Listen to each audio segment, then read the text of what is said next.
So there are two forces acting. One is the weight acting down.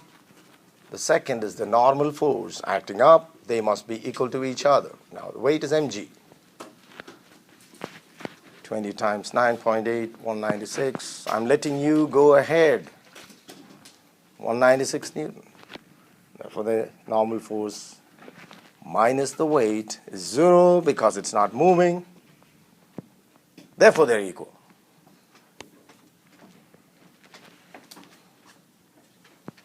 Why is that 0? Because the acceleration is 0. All right. Second case. M2g is the weight of, come on, the second one. What's F2? Force applied by the first on the second. Okay, because there's a box on top of it. Can't you see? Force applied by the box on top. Yeah.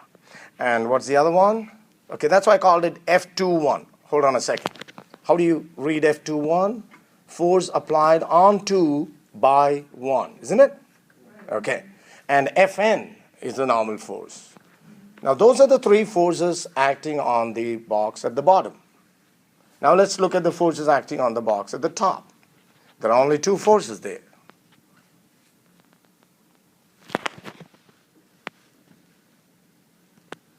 Correct? Really? And you set the equation up. Wait, there's one thing that I've written there on top. Can you see? Fn1 is equal to F12. Please look at that carefully. What's Fn1? Is the normal force acting on the first box, but that's exactly the force applied by the second one on the first. So you have to try. F12, how do you read it? Force on 1 due to, so the box at the bottom is pushing up. That is the normal force, but at the same time, it's F12. Okay. Now set up two equations.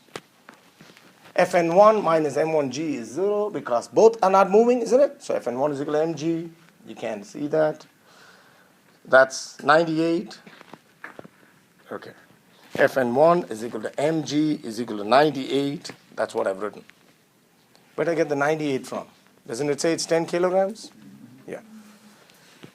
That's equal to F12 is equal to F21. Now on this one, slow down. Look at the three forces there. Fn2 is acting up, right? F21 and M2g are acting down. That's why you have Fn2 positive because it's acting up. The other two are acting down, so both of them are negative, and you set it equal to 0. And therefore, you can find Fn2.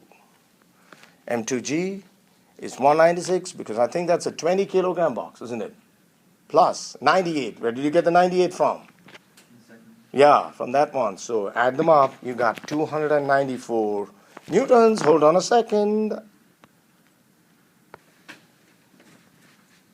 That's 95 times 5 over 18. 26.4 meter per second. Final velocity is 0. The time is 8 seconds. And we have to find the acceleration using this formula. Isn't that the formula? Maybe you used to be is equal to V naught is the same thing. So acceleration is change in velocity divided by time. Final, take away the initial by the time. I'm trying to save time on calculations. Okay, negative 3.30 meter per second squared. Of course, negative because it's slowing down. Net force is mass times acceleration. The mass is there. Multiplied with that, you get a negative force. A negative force shows that it is an opposing force. It's going against the motion. That's what it shows because force is a vector, isn't it? 3600 Newton. If I ask you a question like this, I expect all of you to get it right. There may be some questions like this just to encourage you. And you look at that question, hey, I know it. Yes, and you do. Not all of them will be so tough. All right, number 3, for those who, oh, that's a beautiful fish. So, Ft is the tension up, mg acting down, the net force is Ft take away mg, isn't it? Which must be set equal to mass times acceleration, because the net force is equal to mass times acceleration. And from that, make Ft the subject, plug in what you know, and calculate. We're looking for the mass, isn't it? Okay. So the mass is Ft by g plus a.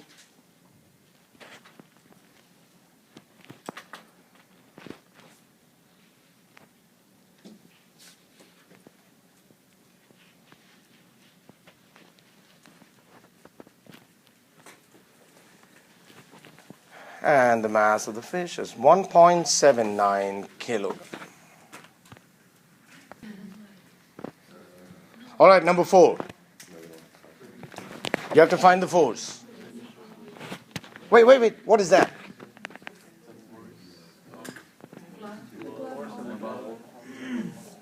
Force on the glove by the ball. What are you asked to find in the question? Average what? Force? I know most of you did not read that. All you read is force. You have to be careful. The question asks you to find the force of the ball on the glove, isn't it? Okay, be careful. That's why I wrote that. Force of the ball on the glove is mass times acceleration of the ball. Okay. 0.140 kilograms. Initial velocity 35. We are calculating the force on the ball. Did you get that? Let me stop. You're thinking I'm just wasting time. I'm not. Force on the ball will be equal to mass of the ball times the acceleration of the ball. Anybody heard me? I'll say it one more time. Force on the ball is equal to mass of the ball times the acceleration of the ball. People get confused here. Okay. So that's why I have to write it that way. The rest is easy. Delta x is 11 centimeters. You have to change it into meters. And the equation is the one that we used one time today, isn't it? Yeah, square that. Take the difference.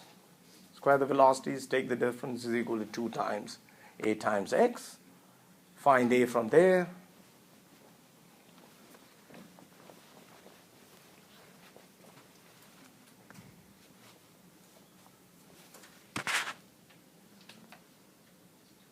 Zero minus 35 squared by 2 times 0.11.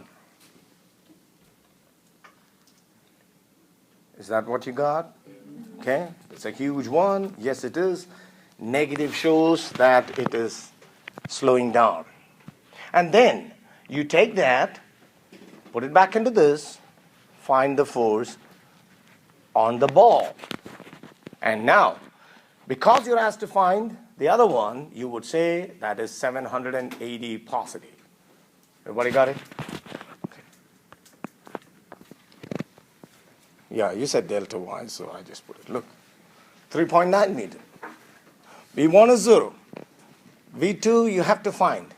A is 9.8 meter per second squared. And use this equation, same one as before. Find the final velocity just before he hits the ground.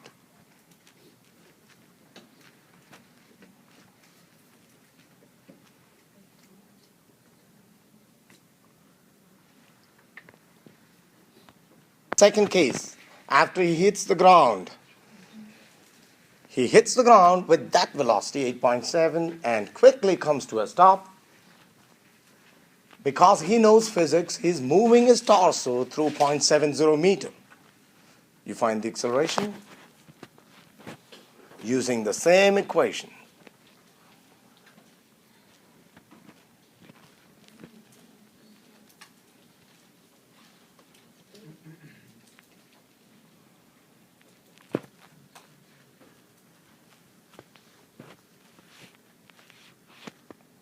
Plug in all the numbers carefully, calculate. That's the math part. I thought you got negative 54, didn't you? Yeah. Yes. So now the force is weight. This is the part that people make a mistake. Hold it here. When he hits the ground, be with me. When he hits the ground, isn't his weight acting down? Isn't there a normal force? People forget about that. So when you set up the force, the net force, mg minus, I called it ft, it's supposed to be fn. Because isn't it a normal force? There's no string there. So I'm sorry for that, fn. The equation is the same. So mg minus ft is mass times acceleration. Let me explain this one more time. What's mg? His weight. And what's fn? Normal force. So when you subtract this from this, you get the net force, right? The net force should be equal to mass times acceleration. People forget that. So you find fn or ft, doesn't matter. This is the reason why I picked this problem. There's another case where they go wrong. You see the two negatives here? Right? Because it was negative, so minus, minus makes it positive. And you get the answer as 2,700 newtons, because you can't see that. 2,700 newton. Okay, number 6, good buckets. Watch, 3.2 kilogram. 3.2 kilogram. That's the situation. Right? I'll give you enough time to write and draw, but if you listen to me, you will not be confused. So first, let's look at the forces acting on each one. I've called it 1 and 2. All right, the force on the first one. Ft1 acting up, mg acting down. That's easy to understand, isn't it? Right? Ft1 and mg. Okay. You will see the difference. That is the force acting on, actually that is the first one is the force acting on the lower one, isn't it? Yeah. Lower one. That's why I've labeled it. What more can I do? Look, arrows. Follow the arrows. Then you look at the force acting on the top one. What are the forces acting on the top one? There is tension up, Ft2. There is its own weight, mg. And there is also the reaction of Ft1. I'm doing my best. Because I'm talking about the string between the two, isn't it? Between the two. So if there is an action down, there should be a reaction up. Or if there's an action up, there must be a reaction down. Try. Ft1 is the reaction of that Ft1. Are you with me? Okay. The other thing is simple. Ft2, mg. This is the reaction of that one.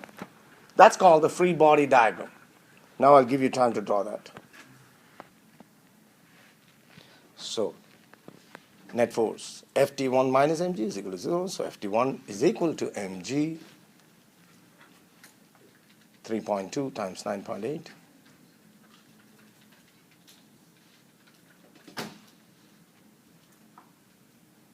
It's 31 Newton. All right. What about the next one? What's the net force? You see Ft2 in one direction, and the two other forces are both in one direction. So, tell me, what would you do?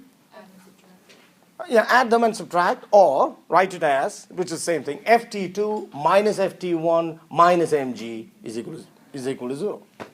Isn't it the same thing? Yeah, so Ft2 minus Ft1 minus mg is equal to 0. So Ft2 is, now it's simple math. Just plug that in. Ft1 plus mg is equal to, we already got Ft1 is 31. Mg of this one is the same, so 62 Newton. Ft1, in this case, it's easy, isn't it? Just got to add A. So 1.6. Add that, you get 36.5.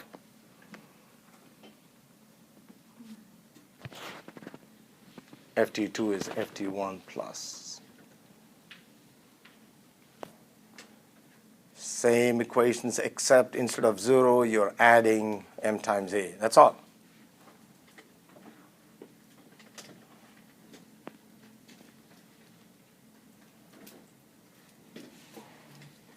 No space.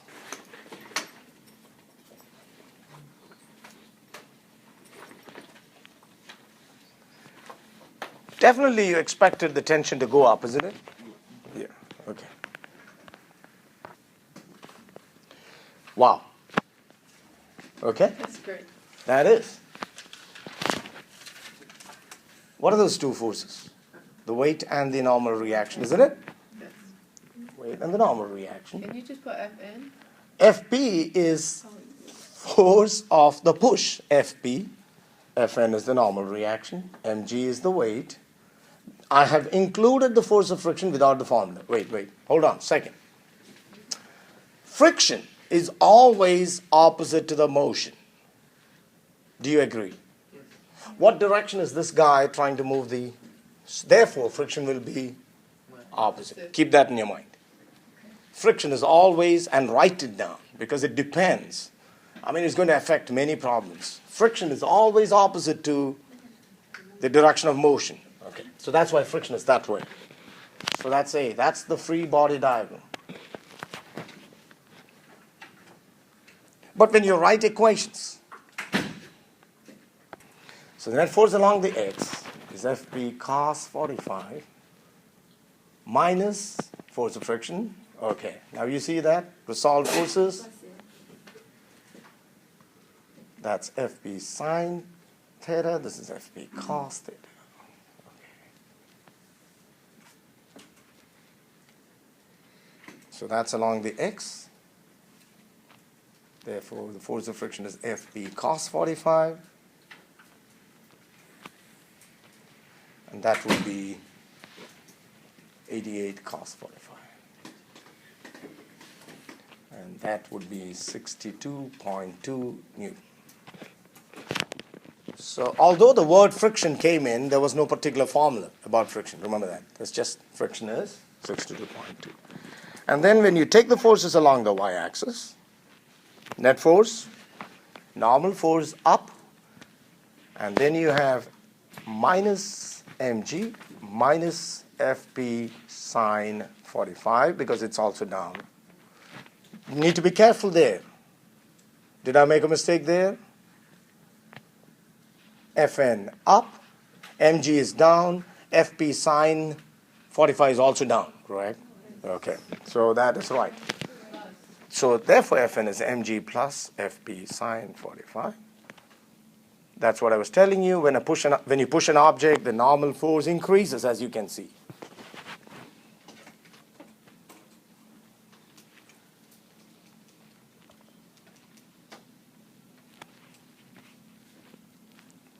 So you get 199 newtons.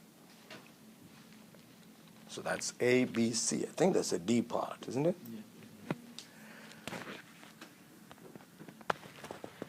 The initial velocity is 0. The final is 1.5 meter per second, and the time 2.5 seconds. First, find the acceleration.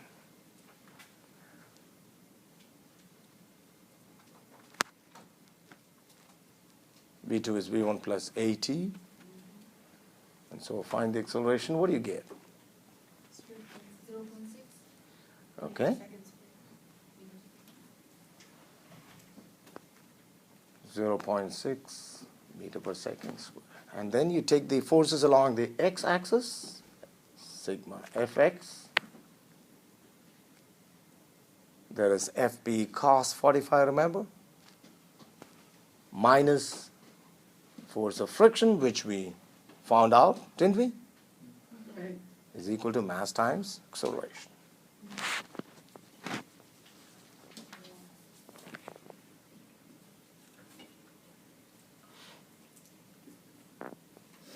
So you're looking for Fp. So make that the subject.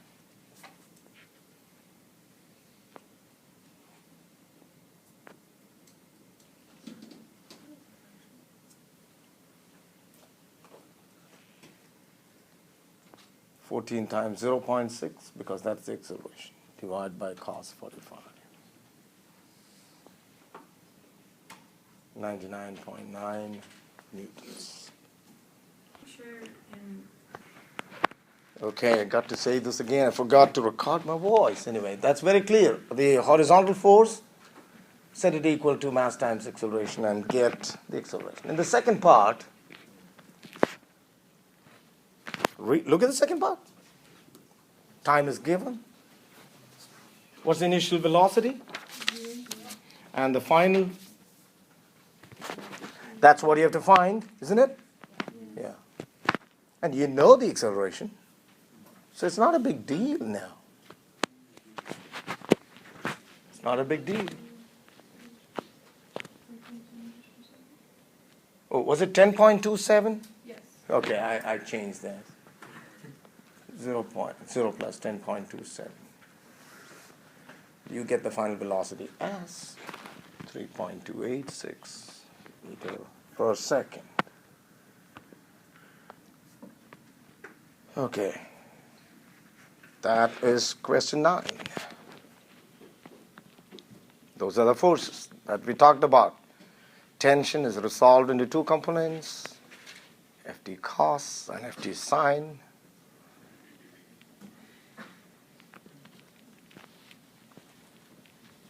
Okay?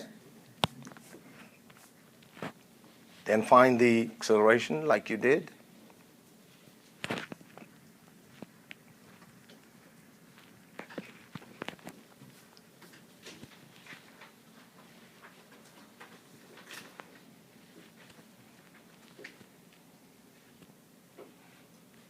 Made some mistake. Okay. 28 minus 0 by 6.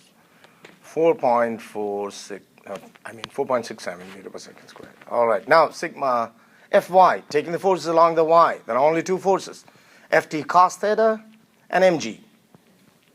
Set them equal to 0. Why equal to 0? Because this has no motion along the y-axis. Wait. Is there motion along the x-axis?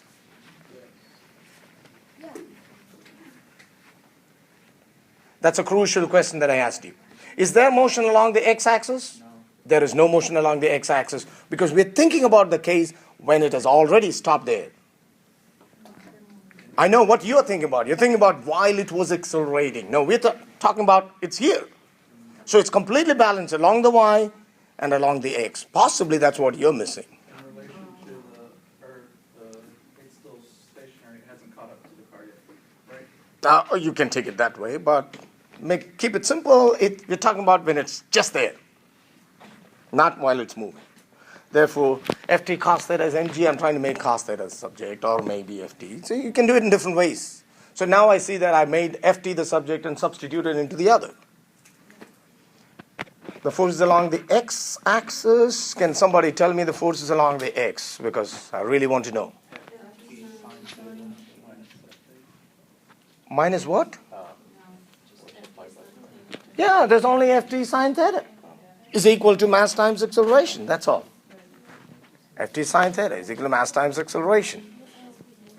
So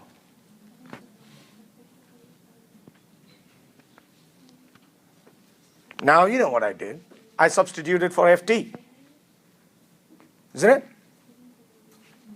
Or you could have made sine theta the subject from here, cos from there. Anyway, you just have to solve. Substituted for Ft from there. That's mg tan theta, right? Because there's sine theta by cos theta. So Ax is g tan theta. From that, you find tan theta as Ax by g. And so you get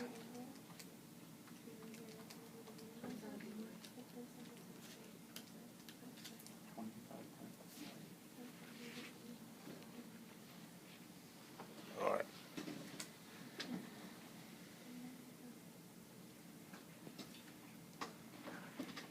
I need not have written all this. You could have done this in your head, but remember that I always will take the longer route to carry all the students with me. And also remember that if you don't show the work and you go wrong, you get a 0 on the exam. I hope you got it. Use your own shortcuts, but if you don't show me anything in writing and you have a wrong answer, like instead of 25, you have 23, you got a 0. Keep that in mind. Show all the work. I saw a hand.